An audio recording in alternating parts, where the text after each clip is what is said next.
அனைவருக்கும் அஸ்ஸலாமு அலைக்கும் வரஹ்மத்துல்லாஹி வபரகாத்துஹு. அனைவருக்கும் வணக்கம். Good evening.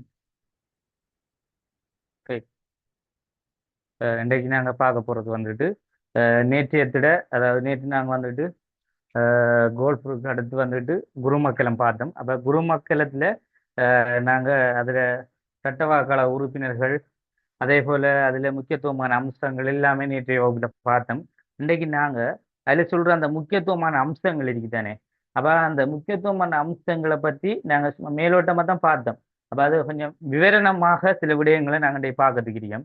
அதில் நாங்கள் அந்த உத்தியோகற்றுள்ளோர் சார்பான 11 பேர் பற்றி யார் யார்ன்றதை நான் நேற்று சொல்லியிருந்தேன் நேற்றைய வகுப்பில். அதில் இலங்கை இராணுவ தளபதி ஒரு ஆள், அதே போல் குடியேற்ற நாட்டு காரியதர்சி ஒரு ஆள், அரசாங்க சட்டாதிபர் ஒரு ஆள், ரெண்டு ஒவ்வொரு ஆளாக நான் எல்லா விஷயத்தையும் சொல்லி தந்தேன்.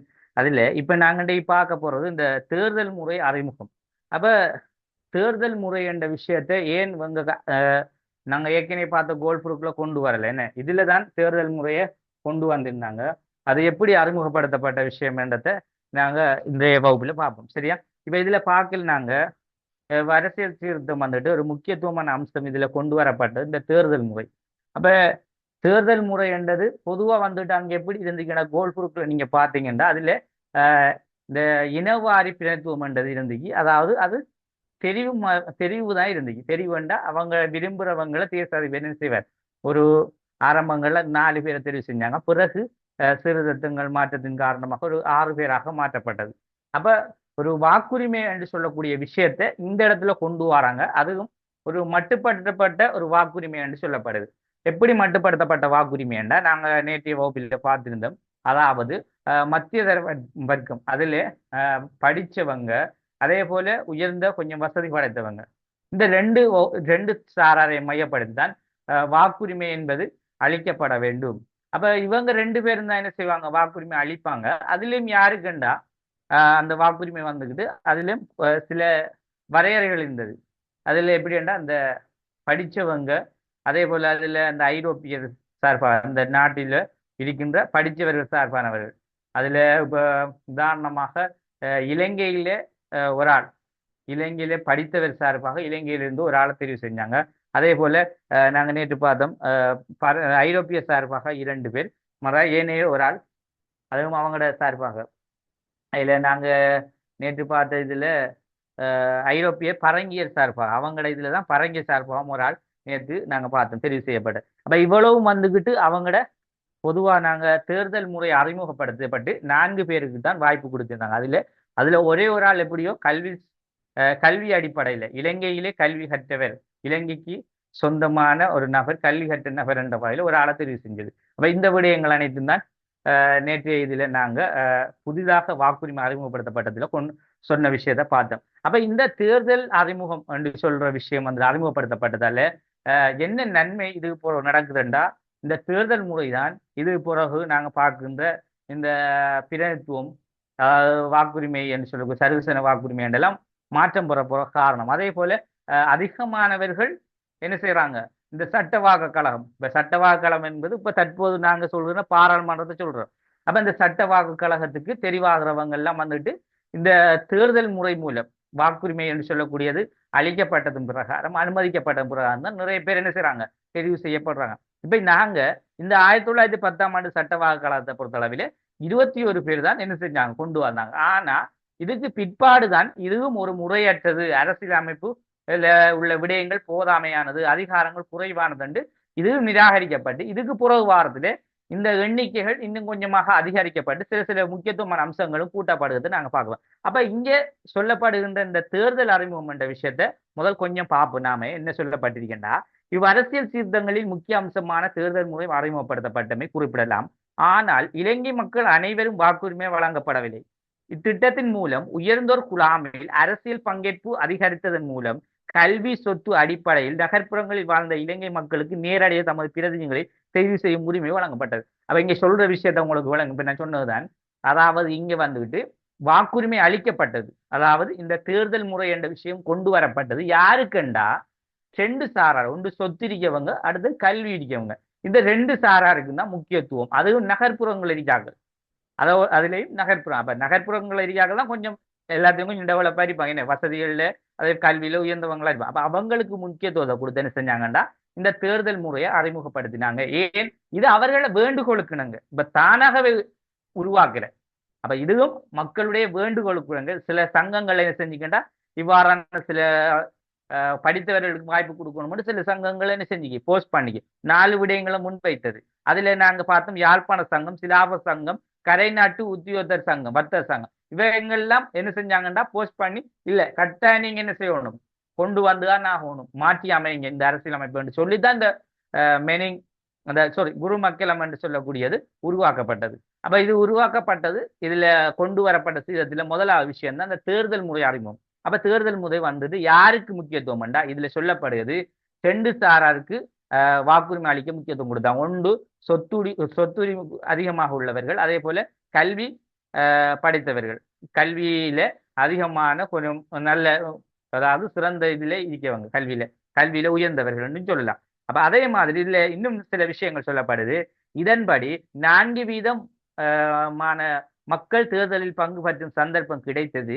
பிற்காலத்தில் இலங்கையில் சரிசன வாக்குரிமை அறிமுகம் செய்வதற்கு இம்முறை அமைந்தது. இதன்படி தேர்தல் முறை மூலம் செயற்பட்டிருந்த முதலாவது படித்த இலங்கையர் சேர் பொன்னம்பலம் ராமநாதன்.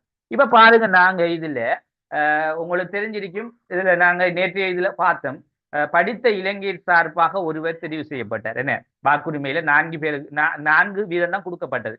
அதுலேயும் 4 பேர் ஐரோப்பிய சார்பா 2 பேர், பரங்கிய சார்பா ஒரு ஆள், இலங்கை சார்பாக படித்தவர் என்றதுல ஒரு. அதுல யாருண்டா சேர் பொன்னம்பலம் ராமநாதன்.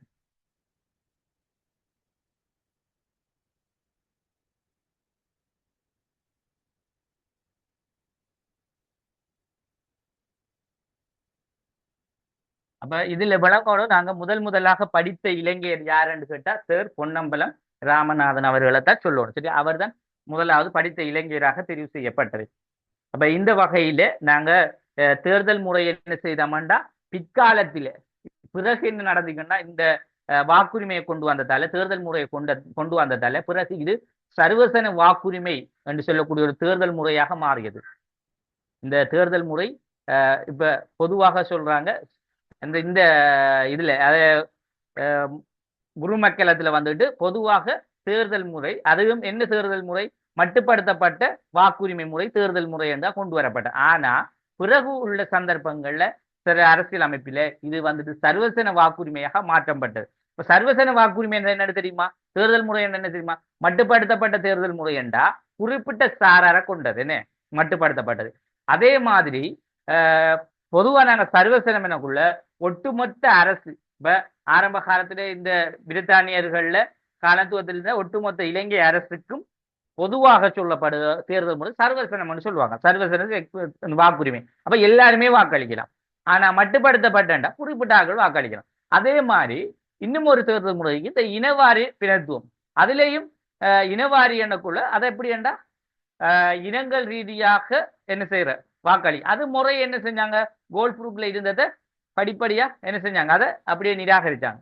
இப்ப நிராகரிச்சு இந்த இடத்துல முழுமையை நிராகரிக்கல, இனிதான் முழுமையை நிராகரிப்பாங்க. அதுக்கு என்ன செய்யறாங்கடா பிரதேச வாரியன்றதை கொண்டு வர போறாங்க. அப்ப இனவாரியன்றதை மாத்தி பிரதேச வாரி பிரதித்துவம்டா பிரதேசத்துக்குள்ள இருந்து பிரதேசம் பண்ண 4 இனங்களும் என்ன செய்யலாம், முக்கியத்துவம் பெறலாம். அப்ப 4 இனங்களை மையமாப்படுத்தி என்ன செய்யற, இப்ப நாங்க தேர்தலை நடத்தினோம்னா அதுல 4 இனங்களுக்குள்ள யாரெண்டாலும் வரலாம் கொமனா. அப்ப இனமனக்குள்ள அங்க அதிகமாக இருக்க இனம்தான் முக்கியத்துவம் பெறும். என்ன இப்ப பௌத்த மக்கள் அதிகமா இருந்தா அவங்க மட்டும்தான் கூடுதலான ஆட்கள் வர பார்ப்பாங்க. அப்ப இங்க என்ன நடக்கும், சிறுபான்மை மக்கள் பாதிக்கப்படுவாங்க. அதுக்காக தான் இந்த பிரதேச வாரியை கொண்டு வந்தாங்க. அது வந்துட்டு இதுக்கு பிறகுதான் ஏற்பாடு செய்யப்படும். ஆனா இதுல அந்த கோரிக்கை என்ன செஞ்சாங்க, கொண்டு வந்திருந்தாங்க, அதை நிறைவேற்று படலை. இந்த 1910ஆம் ஆண்டு குரு மக்களத்துல அது இது செய்யப்படலை, நிறைவேற்றப்படலை. சரியா, ரைட். அடுத்தது வந்துட்டு இதுல வேற அடுத்த விஷயத்த பார்க்கலாம். நாங்க மக்களால் தெரிவு செய்யப்பட்ட பிரதிநிதி என்ற வகையில் இவர் சுதந்திரமாக செயற்பட முடிந்தது. இந்த அடிப்படையில் 1912 இடம்பெற்ற முதலாவது தேர்தலில் பொன்னம்பலம் ராமநாதன் படித்த சார்பில் தெரிவு செய்யப்பட்டார். அப்ப இதுல தேர்தல் முறையை பொறுத்த அளவில சார் பொன்னம்பலம் ராமநாதன் அவர்கள் என்ன செய்யறாங்கன்னா படித்தவர்கள் சார்பாக போட்டியிட்டு அவர் என்ன செய்யறார், மக்கள் சார்பாக எலெக்ஷன்ல வெற்றி அடைஞ்சிட்டார். அப்ப இவர் வந்துட்டு படித்தவர்கள் சார்பாக தெரிவு செய்யப்பட்டவராக கருதப்பட்டார். அப்ப இந்த அடிப்படையில தேர்தல் முறை அறிமுகப்படுத்தப்பட்டதால எங்களை நாட்டு மக்களுக்கு ஒரு சந்தோஷமான விஷயம் அந்த நேரங்கள் ஏற்படுத்தப்பட்டது. படித்தவர் சார்பான ஒரு தலைவர் கிடைச்சது. இப்ப இவங்க தான் என்ன செய்யறாங்க, பிறகு இந்த எங்கட நாட்டுக்கு சுதந்திரம் வரைக்கும் போராடுவதற்கு காரணமான ஒரு தலைவர்களாக மாறுறாங்க. சரியா, ரைட். அடுத்த பாருங்க, இரண்டாவது இந்த படித்த மத்தியதர வர்க்கம் அரசியல் பிரவேசம். இப்ப இவங்க வாரத்தால என்ன விஷயம் இத முக்கியத்துவம் என்று பார்த்தா, இதுல முதன்முறையாக இலங்கையில் கற்றோர் குழாமில் அரசியல் நடவடிக்கைகள் குரு மக்களத்திலே ஏற்படுத்தப்பட்டது. அப்ப இதுல நாங்க பார்க்கலாம் என்றா இந்த மத்திய தர வர்க்கம் என்ற விஷயம் இந்த குரு மக்களத்துல கொண்டு வந்தது நாங்க விளங்குறோமா இல்லையா? ஏன் தேர்தல் முறையில மத்திய தர வர்க்கம் என்ற படித்தோர் என்ற ஒரு மத்திய தர வர்க்கம் இங்கதான் முன்வைக்கப்படும், அதுவும் இலங்கை சார்பானவர்கள். அப்ப முதன்முறையாக இலங்கை கற்றோர் குழாமில் அரசியல் நடவடிக்கை முதலாக குரு மக்களத்தில் கொண்டு வரப்பட்டதை நாங்க பார்த்தோம். அதே போல சில விடயங்கள் சொல்றாங்க இங்க, சுதந்திரமானதும் ஜனநாயக வழியிலும் தங்களது பிரச்சனைகளை பிரித்தானியருக்கு தெரிவித்தலும் தங்களை இலங்கை மக்களின் மாற்றிக்கொள்வதும் கற்றோர் குழாமில் ஏற்படுத்தப்படும் மத்திய தர வர்க்கத்தின் அரசியல் தங்களை ஈடுபட்டு கொண்டது. இப்ப இவங்க என்ன செய்யறாங்கண்டா, இந்த படித்தவர்கள் தான் இந்த அரசியலை முழுமையாக மாற்றக்கூடியவர்களாக மாறுறாங்க. ஏன் இங்க நாங்க ஏற்கனவே பார்த்ததுல வந்துகிட்டு படிக்காத உத்திய சார்பற்றவர்கள் நிறைய பேர் இருந்தாங்க. இப்ப இவங்க எல்லாம் என்ன செஞ்சாங்க, இவங்க ஒன்றுக்கும் லாய்க்கு இல்லை, இந்த பிரித்தானியர்களுக்கு சார்பானவர்களாக தான் இருந்தாங்க. அவங்க என்ன சொல்றாங்களோ அதை கேட்டுக்கு. இதுக்கடையில இலங்கை சார்பானவர்கள் அவங்களால முடியாது. ஏன், அவங்களுக்கு அந்த படிப்பறிவு இல்லை. பிரித்தானியர் என்ன செஞ்சாங்க கேட்டுக்கிட்டு இருப்பாங்க. அடுத்தது அவங்க படிக்காதவங்க, உத்தியோக சார்பு இல்லாதவர்கள். அப்ப அவங்களுக்கு அந்த உத்தியோகம் இல்லை, அதே போல படிப்பறிவும் குறைவு. ஆனா இந்த படித்த இலங்கையர் என்ற ஒரு ஆள் இந்த இடத்துல நியமனமானதும் பிறகுதான் இது அரசியல் போராட்டங்கள் எல்லாம் இதனூடாக இடம்பெற்று ஒரு பூரணமான ஒரு அரசியல் யாப்பாக இந்த யாப்புகள் மாற்றமடைந்து வந்தது. அதுல டொனமூர்ல அதே போல சோல்பெரி எல்லாம் ஒரு குறிப்பிட்ட சில விடயங்கள் முக்கியத்துவப்படுத்தப்பட்ட யாப்பாக மாறியது. சரியா, அதெல்லாம் நாங்க தொடர்ந்து பார்ப்போம். இப்ப அடுத்தது இதான் அந்த ஆரம்பத்தை நாங்க கொஞ்சம் விளங்கணும். அப்ப அடுத்த விஷயம் இதுல என்ன சொல்லப்படுதுன்றா, இந்த மத்திய தர வர்க்கம் தங்கள் என்ன செய்து ஈடுபடுத்தி கொண்டது. அப்ப இவங்க படித்தவர்கள் என்ன செஞ்சாங்க, அவங்களோட சந்தர்ப்பத்தை பயன்படுத்தணும். எப்படி நாங்க படித்தவர்கள் எங்களாலேயும் என்ன செய்யலாம், அரசியலை செய்யலாம்ன்றத முன் வந்து காட்டினாங்க. இந்த சேர் பொன்னமலம் ராமநாதனூடாக முன் வந்து காட்டப்பட்டது. அதனூடாக பிற்காலத்தில் சுதந்திர இலங்கையில் நாட்டை ஆளக்கூடிய தலைவர்களாக படித்தவர்கள் சார்பாக இன்னும் ஒரு சிலர்களை கூறுறாங்க. அதுல பாருங்க, குரு மக்கள் சீர்திருத்தம் காரணமாக என்எம் பெரேரா, அதே போல C W Perera, N M Perera, C W Perera, அதே போல S A. Wickramanayake, Dissanayake, S W R D Bandaranaike. இப்ப இந்த டிஎஸ்ஏன நாயக்க, எஸ்டபிள்யூஆர்டி பண்டார நாயக்க எல்லாம் பிறகு அவங்க ஒரு பிரதமராக ஜனாதிபதியாக மாறியவர்கள். அப்ப இதுக்கு முதல் சொல்லப்பட்டவங்களும் இருந்தாங்க. ஆனா இதுல எல்லாருமே இல்லை, ஒரு சிலர். ஆனா இவங்கெல்லாம் மற்றவங்க தலைவர்களாக சுதந்திரத்துக்காக போராடியவர்களாக இருந்தாங்க. அதுல நாங்க விக்ரமநாயக்கா அதே போல பெரேரா அவங்களை எல்லாம் முக்கியத்துவப்படுத்தலாம். சரியா, அப்ப இவ்வாறான ஒரு அறிமுகம் செய்யப்பட்ட படித்தவர்களை உருவாக்கிய ஒரு சீர்திருத்தமாக நாங்க இந்த சீர்திருத்தமா குரு மக்கள் சீர்திருத்தத்தை சொல்லலாம். சரியா, அதே போல இப்ப நாங்க இதெல்லாம் முக்கியமாக நாங்க சொல்றதுக்காக கேள்வியில் அந்த அளவுக்கு அலட்டிக்க தேவையில்லை. இதுல எம்சிக்கு பகுதியில இந்த பகுதிகள் வரும். அதை திரும்ப திரும்ப நான் சொல்றேன். நீங்க எவ்வளவுதான் பாஸ் பேப்பர்ல பிரட்டி பார்த்தாலும் இந்த குரு மக்களை மட்டும் மணிங் டிஃபென்சர் தனிப்பாடு ஸ்ட்ரக்சர் கேள்வி எதுவும் வந்திருக்காது. இப்ப வரும் எதுல என்று நான் நேற்றைய கிளாஸ்ல சொல்லிட்டேன். நேற்று கிளாஸுக்கு வந்தாக்களுக்கு ரெக்கார்டிங் போட்டிருந்தேன், வராக்களும் சேர்த்து கொபானா போட்டிருந்தேன், அதில் பார்த்து கொள்ளுங்க. சரியா, ஆனா கட்டாயம் நீங்க பார்க்க வேண்டிய பகுதி வந்துகிட்டு நான் சொல்லியிருக்கேன் முக்கியத்துவமானது. கோல்புருக் அதே போல டொனமூர், சோல்பேரி 72, 78 இது மட்டும்தான் யாப்பில முக்கியத்துவம். இதெல்லாம் வந்துட்டு எம்சிக்குள்ள இதுக்குள்ள போடுவாங்க கேள்வி. சரி, அதுகெல்லாம் கொஞ்சம் பார்த்துக்கிட்டா சரி. அதே போல இதுல அந்த நிதிக்குழு இருக்குதானே, நிதிக்குழு வந்துகிட்டு எந்த மாதிரி செயற்பாடாக இருந்தது, ஏன் அதை நாங்க முக்கியத்துவமான அம்சங்கள்ல அதை நாங்க சொல்றோம்டா, தேசாதிபதிக்கு உதவியாக அமைக்கப்பட்டது.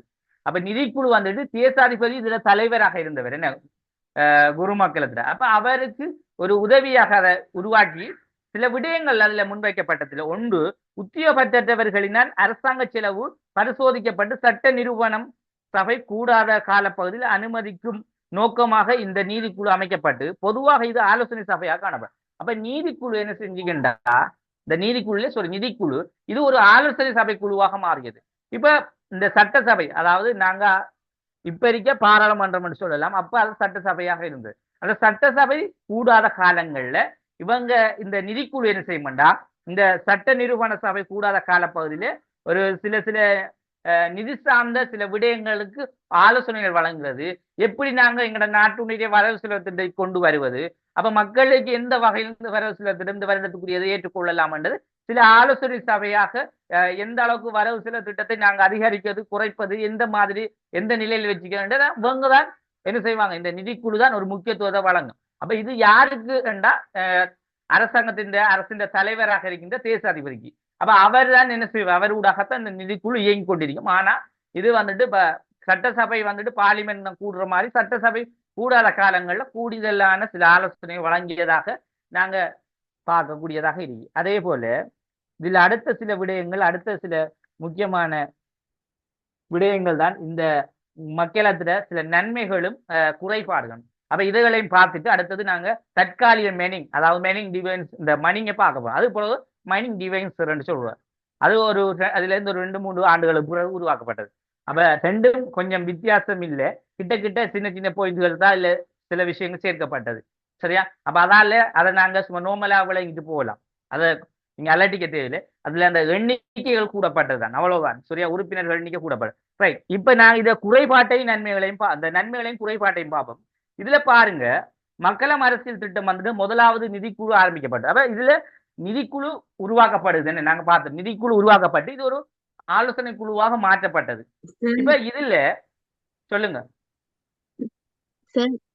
சொல்லுங்க. Page 15 notes உடுப்பட்டிக்குது.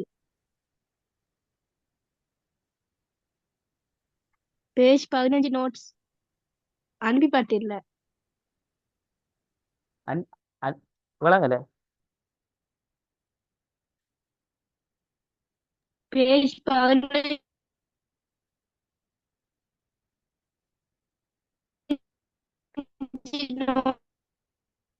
எவ்வளவு விடுபாட்டிக்கு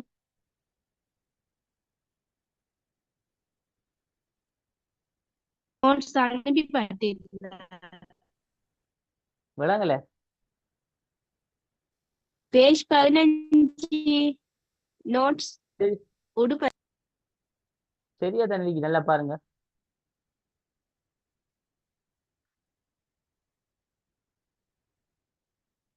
உங்களுக்கு நோட்ஸ்ல அனுப்பப்படலையா? பொறுங்க பாப்போம். இல்ல சார், பேஜ் 15 அனுப்பிப்பட்டில்ல.